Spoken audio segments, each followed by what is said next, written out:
Hello guys, how are you. और आप लोगों का स्वागत है आज की इस नई क्लास में, जिसका टॉपिक है हमारे पास बेसिक अकाउंटिंग टर्म्स, जो आज हम स्टडी करने जा रहे हैं। क्योंकि इन टर्म्स का आना हमारे आने वाले चैप्टर्स को समझने के लिए बहुत ही ज़्यादा ज़रूरी है। क्योंकि अगर ये टर्म्स हमें क्लियर नहीं हुई, ऐसे और भी कुछ टर्म्स हैं बट वो हमारी इतनी इंपॉर्टेंट नहीं है। So I have selected 20 terms which are mandatory, कि हमें उनका मीनिंग पता होना चाहिए, so that we can understand the accountancy in a good manner, ताकि हमारी कॉन्सेप्ट अच्छी हो, हमारी पकड़ अच्छी हो जाए। तो इन बेसिक टर्म्स को ये 10 हमारी मैंने इस तरफ लिखी हैं और ये 10 टर्म्स हमारी इस तरफ लिखी हैं। तो इन सारी टर्म्स को मैं एक एक करके डिस्कस करूंगा आप लोगों के साथ, और उसके बाद हम इनके मीनिंग देखेंगे। तो सबसे पहली टर्म है कैपिटल। सबसे पहली टर्म हमारे पास है कैपिटल। तो कैपिटल क्या होती है? Amount invested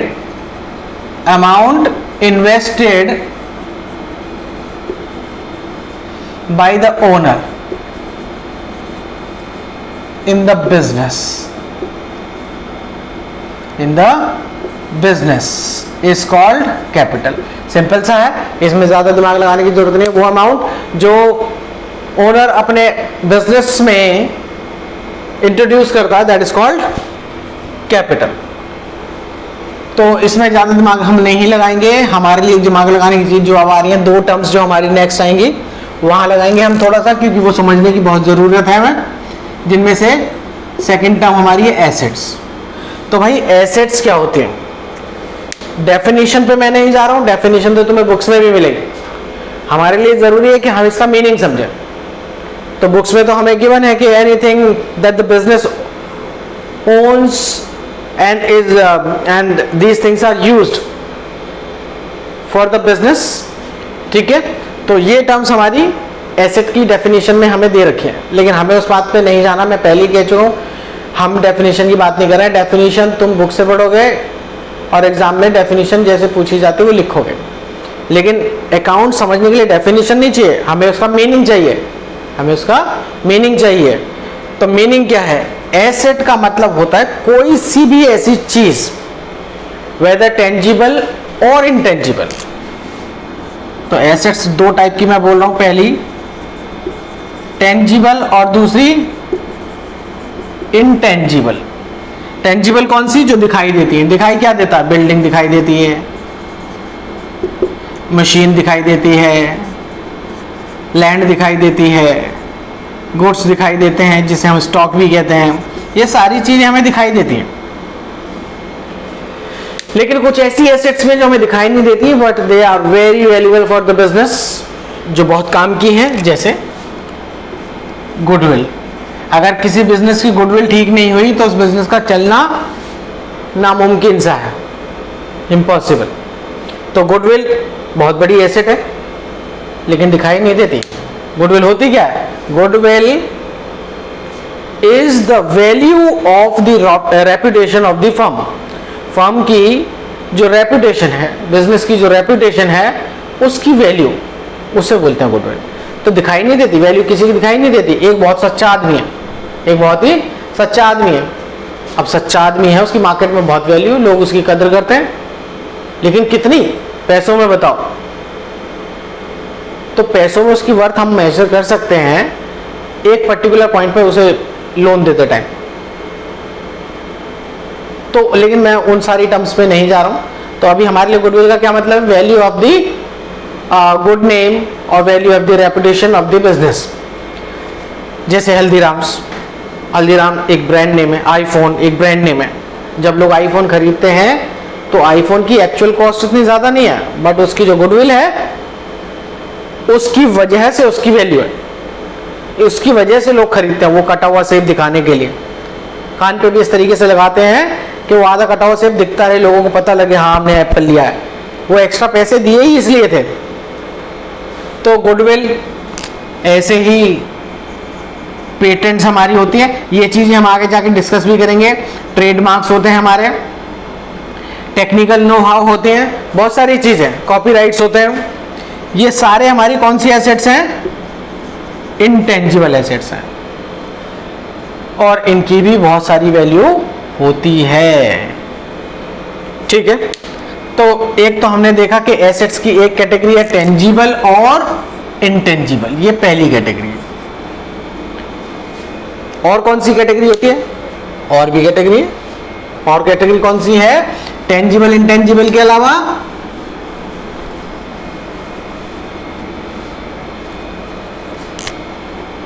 fixed asset. कौन सी है? Fixed assets. इसी को हम नॉन करंट एसेट भी बोलते हैं। क्या बोलते हैं? नॉन करंट एसेट्स भी बोलते हैं। और दूसरी होती है हमारी करंट एसेट। फिक्स्ड एसेट कौन सी होती है? वो एसेट्स जो हम लॉन्ग टर्म के यूज करते हैं, generally more than 1 year, greater than 1 year. और करंट एसेट जो हमारे जनरली उसी ईयर में कंज्यूम हो जाती हैं, यूज हो जाती हैं या वो चेंज हो जाती हैं। तो ऐसी जिनकी वैल्यू 1 साल से ज्यादा में, 1 साल से अंदर अंदर चेंज हो जाती है, या वो कंज्यूम हो जाती है, या वो यूज हो जाती है, या एग्जॉस्ट हो जाते हैं, ऐसी एसेट्स हमारी कौन सी एसेट्स हैं? Current asset. तो तुम्हें सीधा सीधा याद रखना, 1 साल से ज्यादा की वैल्यू है, 1 साल से ज्यादा चलेगी तो वो कौन सी एसेट है? फिक्स्ड एसेट या नॉन करंट हम इसे बोल सकते हैं। और दूसरी जो 1 साल से कम चलेगी वो हमारी करंट एसेट है। इनके एग्जाम्पल देखें तो बिल्डिंग, तुम्हारे घर की बिल्डिंग क्या हर साल बदल देते हो? नहीं। तुम्हारे घर में फ्रिज है, बिजनेस में तो हम बात नहीं जाते, तुम्हारे घर में ही ढूंढ लेते हैं। हमारे घर में फ्रिज है, तो फ्रिज का हर साल कम होता जाता है या खत्म होता जाता है? नहीं, सालों साल चलता।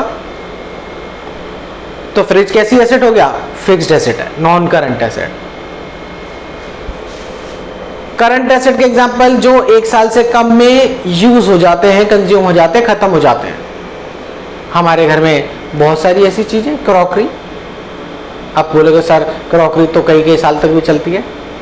कई कई साल तक हम चलाते हैं, चलती नहीं है, कई कई साल तक हम लोग चलाते हैं। जनरली लोगों घरों में जाओगे तो वो हर साल दिवाली पर नए बर्तन ले आते हैं, नई क्रॉकरी ले आते हैं, तो जनरली। लेकिन फ्रिज नहीं लाते नया के हर साल, इस साल फिर बदलेंगे, टीवी बदलेंगे, सब बदलेंगे, वो नहीं बदलते हैं क्योंकि वो लॉन्ग टर्म एसेट्स। लेकिन क्रॉकरी हो गया, घर की झाड़ू हो गई, ऐसी सारी चीजें कैसी हैं? करंट में आएंगे हमारे पास। कैसे आएंगी? करंट में आएंगी। तो 2 कैटेगरी बताई मैंने, पहली टेंजिबल एंड इंटेंजिबल, दूसरी फिक्स्ड एंड करंट। इसके अलावा एक आध टाइप का एसेट और होती है हमारे पास, like fixed fictitious asset, fictitious assets. लेकिन इसका मीनिंग मैं तुम्हें अभी नहीं बताऊंगा, इसका मीनिंग मैं तुम्हें नेक्स्ट चैप्टर में मोस्ट प्रोबेबली डिस्कस कर लूंगा इसके साथ, क्योंकि इसका मीनिंग अभी बताने का कोई फायदा नहीं। बस इतना समझ लो कि फिक्टिशियस एसेट्स वो एसेट्स होती हैं जिनकी एक्चुअल में कोई वैल्यू नहीं होती, बट वो किसी अकाउंटिंग प्रिंसिपल की वजह से बुक्स में दिखानी पड़ रही है। तो ऐसी एसेट्स को हम फिक्टिशियस एसेट्स बोलते हैं। तो एसेट्स के हमने क्या क्या पढ़ा? एसेट्स हमारी 2 टाइप की हो सकती है। कैटेगरीज की बात करें तो एक कैटेगरी हमारी है टेंजिबल और इंटेंजिबल की। टेंजिबल वो जो दिखाई देती है, इंटेंजिबल वो जो दिखाई नहीं देती।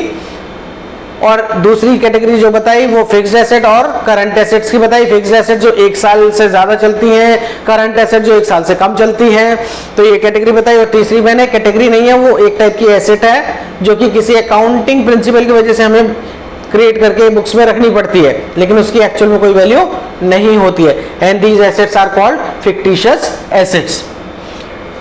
तो अब हमारा नेक्स्ट टर्म आती है लायबिलिटी। लायबिलिटी भी बहुत इंपॉर्टेंट है, लेकिन एसेट्स का मैंने तुम्हें सिर्फ कैटेगरी बताई। सॉरी, मैं वापस एसेट्स पे जा रहा हूं एक बार। एसेट क्या होती है ये तो मैंने तुम्हें बताया नहीं, डेफिनेशन बता के मैंने खत्म कर दिया। एसेट मतलब कोई सी भी ऐसी चीज, अब इसका मीनिंग समझा रहा हूं, ये बुक्स में कहीं नहीं मिलेगा तुमको, तुम्हें से मैं यही बता रहा हूं। ये किसी वीडियो में भी शायद ना मिले, यूट्यूब पे बहुत सारे वीडियोस देखते होगे तुम लोग, ना बुक्स में। अब तुम, ये मेरे टीचर जो कि एक सीए हैं, उन्होंने मुझे समझाया तो मैंने वैसे ही समझा हुआ है। तो उन्होंने मुझे जो बताया कि एसेट क्या होती है, कोई सी भी ऐसी चीज टेंजिबल हो या इंटेंजिबल हो, जहां से फ्यूचर में या तो मुझे पैसे मिलेंगे, या तो मुझे पैसे मिलेंगे या कोई बेनिफिट मिलेगा, वो मेरे लिए एसेट है। वो फिक्स्ड भी हो सकती है, करंट भी हो सकती है, लेकिन वो होगी एसेट ही। कुछ भी एग्जांपल ले लो, कुछ भी। मेरे मेरे घर में फ्रिज है, तुम्हारे घर में भी फ्रिज है। अब फ्रिज का या तो तुम बेच के उसे पैसे ला सकते हो, नहीं ला सकते हो, चाहे कुछ भी मिले। I am not talking about कि इतने पैसे मिलेंगे कितने मिलेंगे, वो तो चीज की वैल्यू पे डिपेंड करता। लेकिन क्या तुम उसे बेच के कुछ पैसे ला सकते हो, चाहे 50 रुपए सही, पर ला तो सकते हो, एसेट है। और अगर नहीं बेचते हो तो वो घर में तुम्हें ठंडा पानी, तुम्हारी चीजों को सेव करने के लिए, बर्फ देने के लिए, इन सब चीजों के लिए हम उसे इस्तेमाल कर रहे हैं, हम उसका बेनिफिट ले रहे हैं, तो वो हमारे लिए क्या है, एसेट। हमारा टीवी है, हम चाहे तो उसे बेच के पैसे ले सकते हैं, लेकिन बेच नहीं रहे तो हम उसे घर में एंजॉयमेंट के लिए यूज कर रहे हैं, तो हम बेनिफिट ले रहे हैं, तो वो हमारे लिए क्या हो गई, एसेट। तो एसेट का मीनिंग समझे, कोई सी भी ऐसी चीज जहां से फ्यूचर में या तो मुझे कोई कैश मिलेगा या कोई बेनिफिट मिलेगा, वो हमारे लिए क्या हुई, वो एसेट हो गई। ये था एक्चुअल मीनिंग, और तुम्हें यही याद रखना है अकाउंट्स पढ़ते टाइम, कोई और बात दिमाग में नहीं लानी है कि एसेट वो सारी चीजें होती हैं जिनसे या तो फ्यूचर में मुझे कैश मिलेगा, पैसे मिलेंगे, या फिर कोई बेनिफिट मिलेगा। ये दोनों कंडीशन सेटिस्फाई होनी जरूरी है, या तो फ्यूचर में पैसे मिलेंगे या बेनिफिट मिलेगा, ठीक है। अब आता है लायबिलिटी। अरे भाई लायबिलिटीज एसेट का ऑपोजिट है। मैंने एसेट की डेफिनेशन बताई, कोई सी भी ऐसी चीज जहां से मुझे फ्यूचर में पैसे मिलेंगे या कोई बेनिफिट मिलेगा, वो मेरे लिए एसेट है। लायबिलिटी क्या है, वो जो हम फ्यूचर में किसी को पे करेंगे और अगर पे नहीं किया तो कोई बेनिफिट देंगे, ये लायबिलिटी का मीनिंग है। लायबिलिटी का वैसे अमाउंट, वैसे मीनिंग जो डेफिनेशन दे रखी है वो है कि any amount which we owe to others, या हम इसको ऐसे बोल सकते हैं, amount owed by the firm to others is called liability, is called liability. अब लायबिलिटी की भी दो कैटेगरी हो सकती है हमारे पास, पहली इंटरनल लायबिलिटी और दूसरी एक्सटर्नल लायबिलिटी, एक्सटर्नल लायबिलिटी। तो इंटरनल लायबिलिटी का मैं एग्जांपल देता हूं और एक्सटर्नल का भी। सपोज करो तुमने एक बिजनेस स्टार्ट किया 10 लाख रुपए का, 6 लाख रुपए तुम्हारे पास पड़े हुए हैं, 4 लाख का तुमने बैंक से लोन लिया, तो 6 लाख तो तुम्हारे अपने हैं, ये है internal liability, that is called capital, that is called capital. और ये 4 लाख तुमने बैंक से लोन लिया, ये है एक्सटर्नल लायबिलिटी, जिसको हम लोन बोल सकते हैं, ठीक है। तो लायबिलिटी इंटरनल हो सकती है या एक्सटर्नल हो सकती है। इंटरनल के एक तो कैपिटल एग्जांपल हो गया, इसका एक एग्जांपल रिजर्व्स भी होता है, ये मैं तुम्हें आगे जाके समझाऊंगा। रिजर्व्स एंड फंड्स ये सारे हमारे इंटरनल लायबिलिटी के पार्ट बन जाते हैं। एक्सटर्नल में जो बाहर वालों को देनी है, इंटरनल मतलब सीधा सीधा जो ओनर की लायबिलिटी है वो हमारी इंटरनल है, जो बाहर वालों को देनी है बिल्कुल ही बिजनेस से बाहर, वो हमारी एक्सटर्नल लायबिलिटीज है। क्लियर है ये बात। तो लायबिलिटीज में पहली कैटेगरी मैंने बताई, या तो इंटरनल हो सकती है या एक्सटर्नल हो सकती है। और दूसरी कैटेगरी कौन सी, दूसरी कैटेगरी हमारी हुई वही नॉन करंट और करंट। इसको हम कभी कभी लॉन्ग टर्म लायबिलिटी भी बोलते हैं। कौन सी, कभी कभी अगर टर्म दे दे तो समझ जाना वो कौन सी लायबिलिटी की बात कर रहा है, लॉन्ग टर्म लायबिलिटी भी बोलते हैं। तो इसका सीधा फंडा वही, 1 साल से ज्यादा है तो नॉन करंट, और अगर 1 साल के अंदर अंदर पे करनी है तो करंट। यानी कि एग्जांपल ले, बैंक से लोन लिया, पेबल आफ्टर 5 इयर्स, कौन सी लायबिलिटी हुई, non current. Took a short term loan, payable after 9 months, तो विद इन 1 ईयर है, कौन सी लायबिलिटी, करंट लायबिलिटी। फंडा क्लियर है, 1 साल से पहले करंट, 1 साल के बाद नॉन करंट। ये एसेट में भी एप्लीकेबल है और यहां भी एप्लीकेबल है। इसके अलावा लायबिलिटीज में एक टाइप, अब वो कैटेगरी नहीं है, सिर्फ एक टाइप की लायबिलिटी है, वो होती है कॉन्टिंजेंट, कॉन्टिंजेंट लायबिलिटी। इस पे ज्यादा डीप में नहीं जा रहा हूं क्योंकि आगे के चैप्टर में ये आएगी, तब डिस्कस करेंगे एक बार, बस इसका मतलब समझ लो। कॉन्टिंजेंट लायबिलिटी एक ऐसी लायबिलिटी होती है जिसका होना या ना होना फ्यूचर में होने वाली किसी घटना पे, किसी इवेंट पे डिपेंड करता है। तो बस इतना समझ लो, अभी हमारे काम नहीं आएगी कुछ टाइम तक, और जब काम आने का टाइम आएगा उससे पहले पहले मैं तुम्हें बता दूंगा इसके बारे में। तो ये थी हमारी लायबिलिटीज। लायबिलिटीज के बाद हमारे पास आता है एक्सपेंडिचर। भाई ये टर्म बच्चों को बड़ा दुखी करती है। एक्सपेंडिचर और इधर बताते हैं एक्सपेंस, क्या फर्क है दोनों में? अरे भाई ये बहुत लफड़ा है। एक्सपेंडिचर एसेट्स को एक्वायर करने के लिए जो खर्चा किया जाए वो एक्सपेंडिचर, एसेट्स को या किसी बिजनेस को चलाने के लिए जो खर्चा किया जाए वो भी हमारा, यानी फॉर रनिंग द बिजनेस।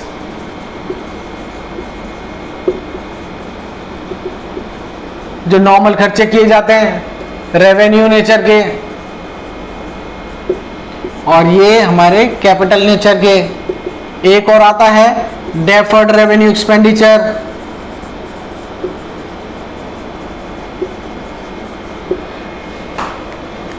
तो भाई एक्सपेंडिचर क्या है? किसी एसेट को एक्वायर करने के लिए, एक्वायर करने के लिए जो खर्चा किया जाएगा वो हमारा किस में कवर होगा? एक्सपेंडिचर। बिजनेस को चलाने के लिए जो खर्चे किए जाएंगे रेवेन्यू नेचर के, वो भी कहां पे कवर होंगे? रनिंग द बिजनेस में, रेवेन्यू नेचर के अंदर रेवेन्यू एक्सपेंडिचर। और कुछ ऐसे खर्चे होते हैं, फिक्टिशियस एसेट की बात की थी मैंने, वो यहीं से निकलती है, ठीक है। डेफर्ड रेवेन्यू एक्सपेंडिचर, सपोज करो ये वो खर्चे होते हैं जो होते रेवेन्यू नेचर के हैं, लेकिन वो इतनी बड़ी क्वांटिटी में कर दिए जाते हैं, इतने बड़े अमाउंट में कर दिए जाते हैं, उसका बेनिफिट आने वाले कुछ सालों तक मिलता रहता। तो अगर हम सारे सालों का जिसका बेनिफिट हमें आने वाले सालों में मिलना, इसी साल में अगर हम उसको एडजस्ट कर देंगे तो हमारे तो प्रॉफिट की जगह लॉस दिखा देगा। तो ये तो बहुत नुकसान की बात है। इसलिए हम क्या करते हैं, इसको पार्ट्स में डिवाइड करते हैं और उसके बाद खत्म करते हैं। खत्म करने का अभी मत पूछना खत्म कैसे करते हैं, वो बात की बात है, तुम्हारे 17 चैप्टर में जाके आएगा, तो अभी मत पूछना। तो हम उसको पार्ट्स में डिवाइड करके खत्म करते हैं, तो ये वो एक्सपेंडिचर होता है। जब मैं एग्जांपल भी देता हूं तुम्हें, एक कंपनी ने सचिन विराट कोहली से ऐड करवा दिया, बेचारी छोटी कंपनी है अभी, उसने 50 करोड़ रुपए विराट कोहली को दिए। अब 50 करोड़ रुपए का अमाउंट बहुत है, और उस ऐड का बेनिफिट उस कंपनी को आने वाले सपोज करो 5 साल तक मिलेगा। तो 50 करोड़ को हम एक साथ इसी साल के P&L में नहीं डालेंगे या एडजस्ट नहीं करेंगे, उसको क्या करेंगे, 5 पार्ट्स में डिवाइड करेंगे और हर साल 10-10 करोड़ रुपए एडजस्ट करते जाएंगे। तो इसकी वजह से अकाउंट्स में कुछ चेंजेस आएंगे, वो चेंजेस की वजह से एक अकाउंट में बैलेंस रह जाएगा, उसी को हम फिक्टिशियस एसेट बोलते हैं, लेकिन अभी इस डीप पे नहीं जाएंगे। तो ये 3 टाइप के हमारे एक्सपेंडिचर है। तो तुम एक गौर से देखो, expense is a part of expenditure, ध्यान रख लेना। गुड्स को प्रोड्यूस करने के लिए, किस चीज को प्रोड्यूस करने के लिए? गुड्स एंड सर्विसेज के लिए जो खर्चे किए जाते हैं। हम बिजनेस करेंगे कि ऑब्वियस सी बात है, या तो किसी गुड्स का होगा या किसी सर्विस का होगा, उनके लिए जो खर्चे किए जाते हैं, उनके लिए जो खर्चे किए जाते हैं दे आर कॉल्ड एक्सपेंस। और यहां पर उसी एक्सपेंस की बात कर रहा है, रेवेन्यू एक्सपेंस की। जब ये कुछ ना बोले तो यही वाले एक्सपेंस यही है। तो एक्सपेंडिचर एक ब्रॉड टर्म है जिसमें कैपिटल एक्सपेंसेस को भी कवर करते हैं। कैपिटल एक्सपेंसेस कौन से होते हैं? जो नॉन रिकरिंग नेचर के होते हैं और कभी कभार होते हैं, अमाउंट भी बड़े होते हैं, और किसी एसेट को एक्वायर करने के लिए या उसकी एफिशिएंसी बढ़ाने के लिए किए जाते हैं। ये होते हैं हमारे कैपिटल एक्सपेंडिचर। तो ये किस में आएगा? कैपिटल एक्सपेंडिचर हो गया, एक रेवेन्यू एक्सपेंडिचर हो गया और एक डेफर्ड रेवेन्यू एक्सपेंडिचर हो गया। तो ये तीनों एक्सपेंडिचर के पार्ट हैं, जिनमें से एक पार्ट हमारा एक्सपेंस जो कि रेवेन्यू वाला होता है वो हम यहाँ पर कवर करते हैं। तो हमने अभी तक करे एक्सपेंडिचर, एक्सपेंस, अब आता है इनकम। अब भाई इनकम का मतलब बच्चे सोचते हैं कि इनकम का मतलब प्रॉफिट ही होता है। अरे भाई सारी टर्म्स अलग हैं ये। पहले तो रेवेन्यू का मतलब समझो। रेवेन्यू मतलब होता है सेल अमाउंट, सेल अमाउंट। भाई एक बात बताओ, गुड्स बेचोगे तो खरीदोगे भी तो सही तभी तो बेचोगे, या बनाओगे तो सही तभी तो बेचोगे। डायरेक्ट ऐसे तो है नहीं कि मंत्र मार के आजकल महाभारत रामायण देख रहे हो। तो हम इतने महान नहीं है, हमारे पास वो शक्तियां नहीं है भगवान की वाली। तो हमें तो मेहनत करके बनाने पड़ेंगे। उन्होंने पहली मेहनत कर ली थी, जो सीख लिया था सब कुछ। तो सेल करने के लिए हमें पहले उसे बनाना पड़ेगा या खरीदना पड़ेगा, तो खर्चे भी होंगे। तो सेल में से अगर हम एक्सपेंसेस को माइनस कर दें, तो सेल अमाउंट अगर सपोज करो सेल 50,000 रुपए की है और उसमें से 35,000 रुपए के, तो 15,000 रुपए हमारी इनकम है। 15,000 रुपए हमारी क्या है, इनकम आई। हमने सेल किया 50,000 का, खर्चे हुए 35,000 रुपए के, तो बचा हुआ क्या है, इनकम।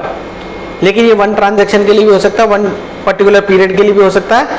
तो इसलिए इनकम का मीनिंग हमें मालूम है कि sales minus expenses, sales minus expenses to produce this sales is called income. यानी कि excess of sale amount over expenses is called income. अब आता है तो फिर गेन क्या है। तो भाई गेन का मतलब होता है, अच्छा एक बात बताओ, तुम जा रहे हो, तुम्हें एक लॉटरी का टिकट मिला और वो लॉटरी का टिकट तुमने लिया, बड़े खुश हो, और वो लॉटरी का टिकट तुमने देखा कि तुम्हारी लॉटरी लग गई, तो फायदा हुआ। ये गेन है जो सडन होता है, जो सडन होता है, या किसी कैपिटल एसेट को बेचने की वजह से होता है। या तुम्हारे पास एक लैंड पड़ी हुई थी जो तुमने खरीदी थी 10 लाख रुपए की, अब तुमने उसे 35 लाख रुपए का बेच दिया। ये जो अमाउंट आया डिफरेंस का, ये है गेन, ये है गेन। तो ये इनकम से अलग है, प्रॉफिट से भी अलग है। सो गेन अलग है, प्रॉफिट अलग है, इनकम अलग है। तो इनकम क्या है, इनकम है sales minus expenses income. Gain क्या है, किसी एसेट को बेचना, किसी एसेट को बेचने से जो फायदा होगा वो गेन है। तुम्हारी लॉटरी लग गई वो गेन है, ठीक है, हमारी लॉटरी लग गई वो गेन है। तो यानी कि कैपिटल ट्रांजैक्शन की वजह से जो तुम्हें फायदा मिलता है वो गेन होता है, सीधा सीधा। अब तो फिर प्रॉफिट क्या है, अगर गेन अलग है तो फिर प्रॉफिट क्या है। प्रॉफिट मतलब होता है total revenue minus total expenses.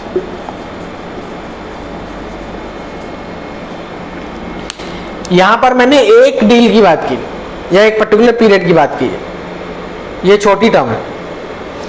उन सारी टर्म्स को जब मिला देते हैं तब निकल के आता है हमारा टोटल रेवेन्यू। यानी कि तो मैंने रेवेन्यू क्या बताया, सेल्स अमाउंट को ही रेवेन्यू बोलते हैं। तो क्या एक ही बार सेल करेंगे क्या हम, अरे हम तो सेल करते ही रहेंगे।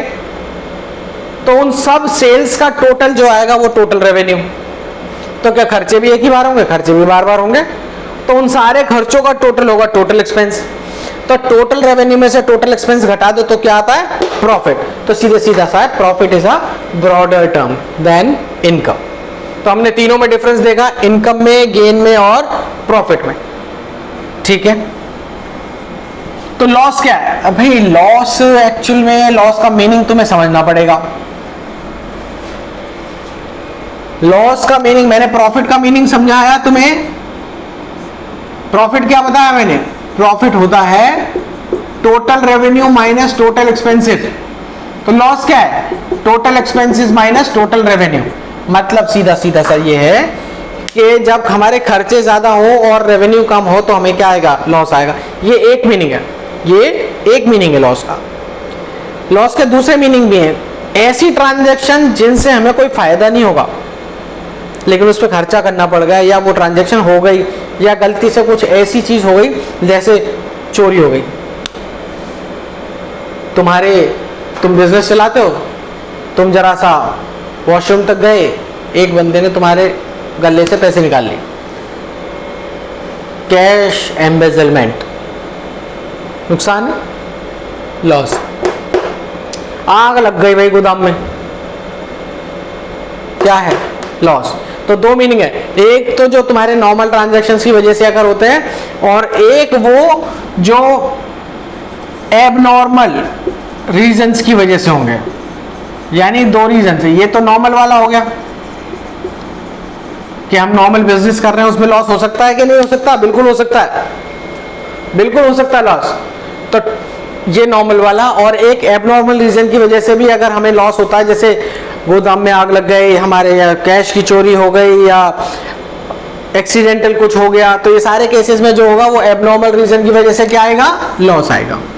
तो लॉस का मीनिंग क्या हुआ, when total expenditure is more than the total revenue, ये नॉर्मल कंडीशंस में। एबनॉर्मल कंडीशंस में क्या होगा, एक्सीडेंटल केस की वजह से loss, loss due to theft और loss of goods due to fire, ये सारी रीजंस की वजह से जो होगा वो भी हमारा लॉस माना जाएगा। तो हमने लॉस भी कर लिया है। अब है परचेज। बच्चों परचेज का मतलब सारे बच्चे एक ही समझते हैं कि खरीदना। परचेज का मतलब क्या, खरीदना, कि भाई परचेज मतलब होता है खरीदना। इसलिए हम क्या समझते हैं कि भाई जो भी खरीदा वो परचेज। तो आप ध्यान रख लेना, जो भी खरीदा वो परचेज नहीं है। परचेज वर्ड स्ट्रिक्टली यूज किया जाता है ओनली फॉर गुड्स। और गुड्स क्या होते हैं, जिसका हम बिजनेस करते हैं। सेल परचेज ऑफ स्टॉक, यानी कि मैं तुम्हें ऐसे समझाता हूं, एक बंदे का काम है, वो एक इंस्टीट्यूट चलाता, मैं भी चलाता हूं। तो इंस्टीट्यूट अगर चलाएगा तो उसमें भाई बच्चों के लिए चेयर्स चाहिएंगी, एसी चाहिए, ये सारी चीजें हमें चाहिएंगी। तो मेरे लिए गुड्स क्या होंगे, मेरे लिए गुड्स होंगे मार्कर या शीट्स, जो भी मैं यूज करता हूं बच्चों को डिस्ट्रीब्यूट करने के लिए। ये सारी चीजें मेरे लिए गुड्स हैं, क्योंकि मैं अपनी सर्विसेज बेच रहा हूं। लेकिन मैं तुम्हें इसका एग्जांपल दूसरा देता हूं गुड्स की वजह। एक बंदा जिसका कपड़ों का बिजनेस है, तो वो कपड़े जमीन से खोद के तो नहीं निकलते ना, कपड़े बाजार से खरीद के लाएगा तब जाके बनाएगा या बेचेगा। तो वो जो बाजार से खरीदेगा कपड़े, वो है गुड्स, वो है गुड्स, और उसी को बोलेंगे परचेज, उसी को बोलेंगे परचेज। और उसका काम किस चीज का है, कपड़े का। तो कपड़ों की सेल परचेज को ही कपड़ों की परचेज को ही परचेज बोलेंगे।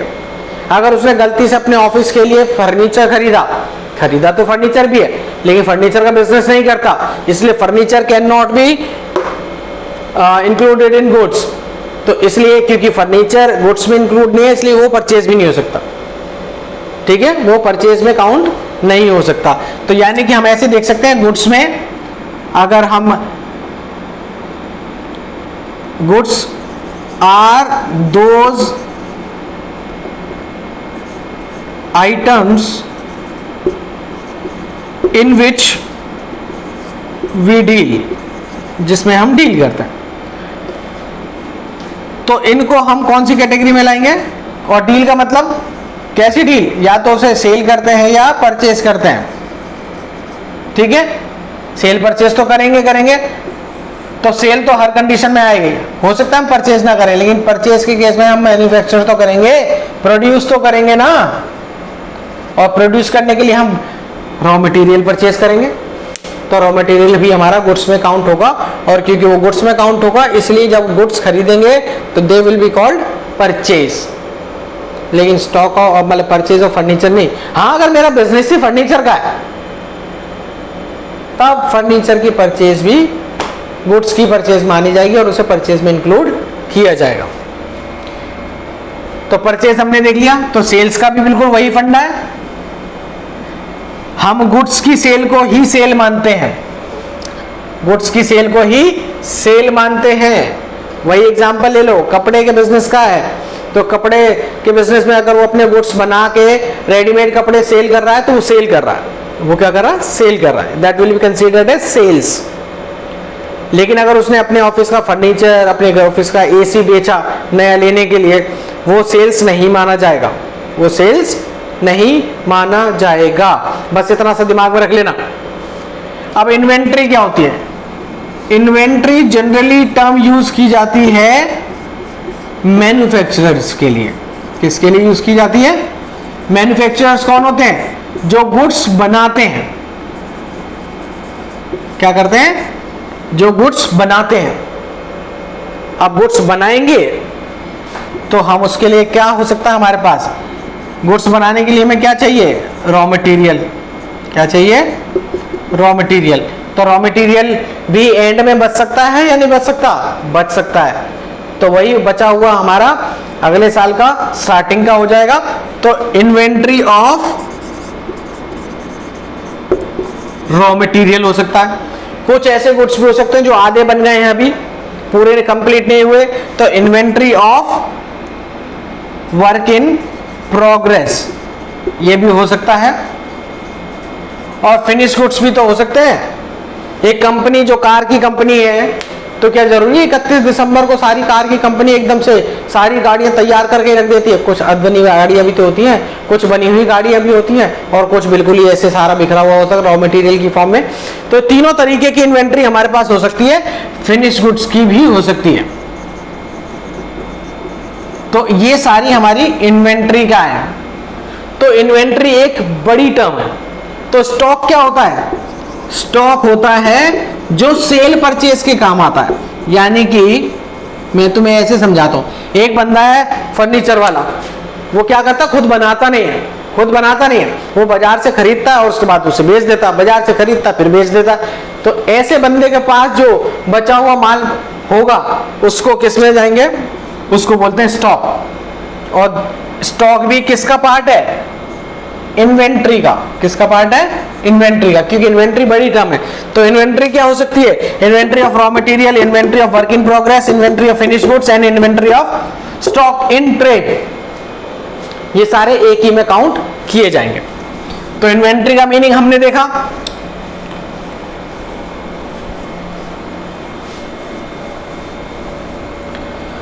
अब हमने ये 10 टर्म कर लिए हैं, हमने यहां तक भी कर लिया है। अब ट्रेड रिसीवेबल क्या होता है, ट्रेड रिसीवेबल का मतलब होता है हम जो बिजनेस करते हैं उसमें हमारी डे टू डे लाइफ में हम जो ट्रांजैक्शंस करते हैं किसकी फॉर्म में, सेल की फॉर्म में। ठीक है, किसकी फॉर्म में, सेल की फॉर्म में। तो जरूरी है कि सारी सेल कैश में ही हो, उधार भी तो हो सकती है, उधार भी तो हो सकती है। तो ट्रेड रिसीवेबल का मतलब क्या है, मार्केट में हमें टोटल अमाउंट कितना लेना है लोगों से, सेल की वजह से, किसी और वजह से नहीं। ऐसा नहीं कि बिल्डिंग बेच दी उसका वो भी देख रहे हैं, नहीं, उसको उसकी बात नहीं कर रहे। अभी हम सिर्फ बात कर रहे हैं sale of goods, sale of goods only, goods and services, sale of goods and services. इनकी वजह से जो हमें पैसा लेना है, पैसा किससे लेना होता है हमें, डेटर्स से। किससे लेना होता है, डेटर्स। डेटर्स कौन होते हैं, जिनको हम उधार माल बेचते हैं या उधार सर्विस देते हैं। अरे मुझे सामान चाहिए, मेरे पड़ोसी की दुकान है या मेरे दोस्त की दुकान है, मेरे किसी जान पहचान वाले की दुकान में उसके पास गया, मैंने मुझे ये चाहिए, भिजवा देना, कर पैसे दे दूंगा। कब दे दूंगा, 15 दिन बाद, 10 दिन बाद, 1 महीने बाद, 2 महीने बाद, जब भी है वो दे दूंगा। तो ये कैसी है, उधार वाली है।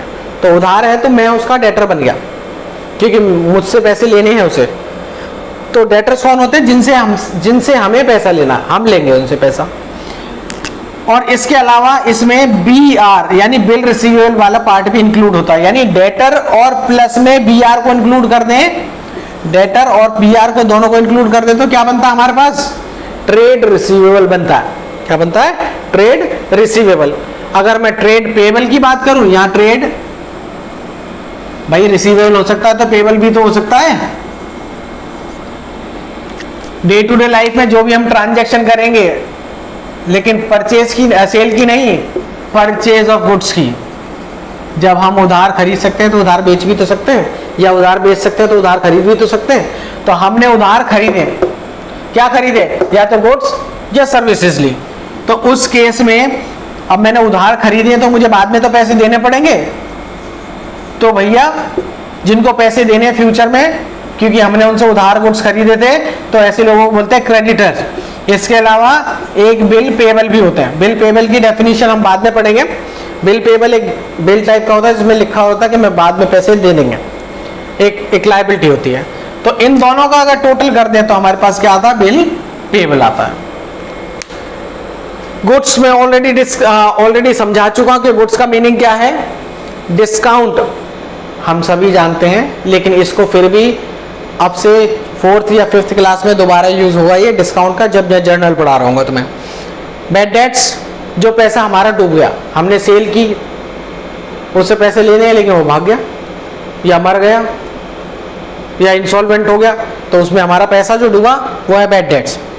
इंसॉल्वेंट, किसी आदमी को जब कोर्ट डिक्लेयर कर देता है कि अब इसकी बस की कुछ नहीं है, पैसे नहीं दे सकता, यानी कि इनडायरेक्टली उसकी एसेट्स और लायबिलिटी में से लायबिलिटी उसकी ज़्यादा हो जाती है, एसेट से बहुत ज़्यादा हो जाती है, तब उसको कोर्ट डिक्लेयर कर देता है इंसॉल्वेंट। इसको बोलते हैं कंगाल या दिवालिया या बैंकक्रप्ट। ये भी हमारा जर्नल में यूज होगा। और ये लास्ट में टर्नओवर, टोटल सेल्स का अमाउंट जो हम बेचते हैं उसका जो अमाउंट होता है that is called turnover in a particular period, यानी turnover for a month, turnover for 6 months, quarterly turnover या एनुअल टर्नओवर, ये अलग अलग पार्ट्स में हो सकती है। तो ये सब थी हमारी आज की जो बेसिक अकाउंटिंग सम्स, जो कि बहुत इंपॉर्टेंट थी और तुम्हें इसको समझना बहुत जरूरी है। तो ये जो सब मैंने बताया, एक बार इसको बस गो थ्रू कर लेना, ज़्यादा दिमाग लगाने की जरूरत नहीं, ज़्यादा पढ़ने की जरूरत नहीं है, बस एक बार इसका पढ़ लो क्योंकि, और सुन लो, वीडियो देख लो तसल्ली से, वॉल्यूम तेज करके थोड़ा सा, ताकि तुम्हें ये सारी चीज़ें दिमाग में घुस जाएं, क्योंकि अकाउंट्स आगे पढ़ने के लिए बहुत ज़रूरी है कि हमको ये टर्म्स बहुत अच्छे से मालूम। चलो, तो आज की वीडियो में इतना ही, ऑलरेडी लंबी हो चुकी है video. And thank you so much for watching the video. Okay guys, bye, see you in the next class.